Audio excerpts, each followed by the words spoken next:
Sennheiser's XS Wireless 2 handheld microphone system. While it was announced in 2017 at NAMM, it's still a pretty unheard of product that Sennheiser offers. My original XS Wireless system has withstood a lot of abuse, including riding in gear bags unprotected, 100-degree temperatures, and being handled by countless hands at DJ gigs, sporting events, and speeches. All things considered, it's held up really well in terms of build quality, but I was ready to upgrade when I saw the recent price drop on the new model to $250. So for this comparison, I'll be plugging the XLR line out from each receiver directly into the XLR audio input on my Blackmagic Ursa Mini. The volume level on the camera will be set to 25%, and the volume level on both receivers will be set to max. It's a studio quality audio input with professional preamps. So while this could be considered a potential bottleneck on lesser cameras, reality is the impact on sound quality is negligible, especially after YouTube's compression. So let's hop right in and compare the quality between the XS Wireless 1 versus the XS Wireless 2. Alright, so this is the XS Wireless 1, the original XS Wireless that started it all.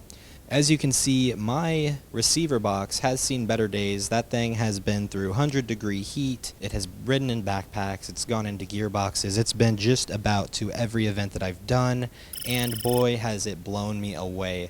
The distance that this microphone will work from is absolutely insane. It'll work from 250 to 300 feet without dropouts.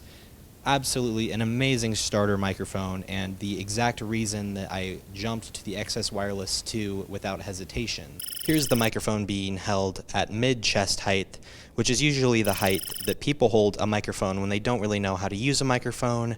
Maybe they really aren't into public speaking and they don't want to have their voice booming. So as you can see, the sound is slightly more thin from here, but it still sounds very prominent. All of those important frequencies are still there. The first thing I want to demonstrate on the XS Wireless 1 is the mute button. So I'm going to push the mute button while I'm talking just so you can see what it sounds like when the microphone is muted. Check, 1, 2, check, 1, 2, check, 1, 2. Here it is with no talking.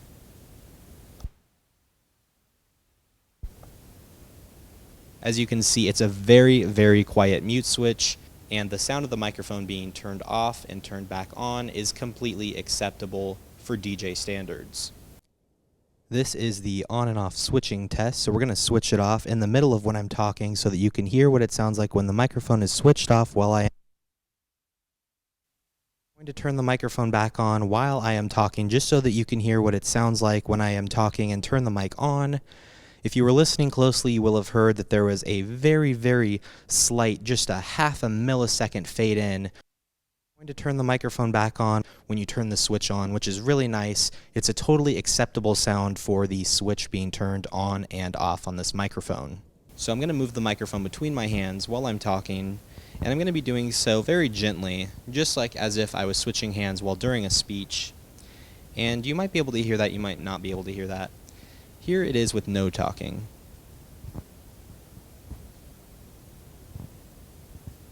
So what I'm going to do is while I'm talking, I'm just going to sort of trade hands with the microphone, maybe shuffle my hands around just sort of gently, and you can take a listen to what that sounds like while I'm talking.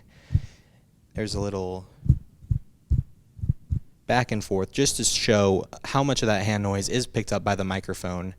Now, while I'm listening to this through my headphones, there is the outside of the microphone is a sort of a plasticky build. It does not feel cheap at all. It feels very rugged, like it could take a tumble or 10, but there is a little bit of that plasticky sound to the microphone when you're handling it, but I really don't see this being an issue with DJ events or any of the private events that I do.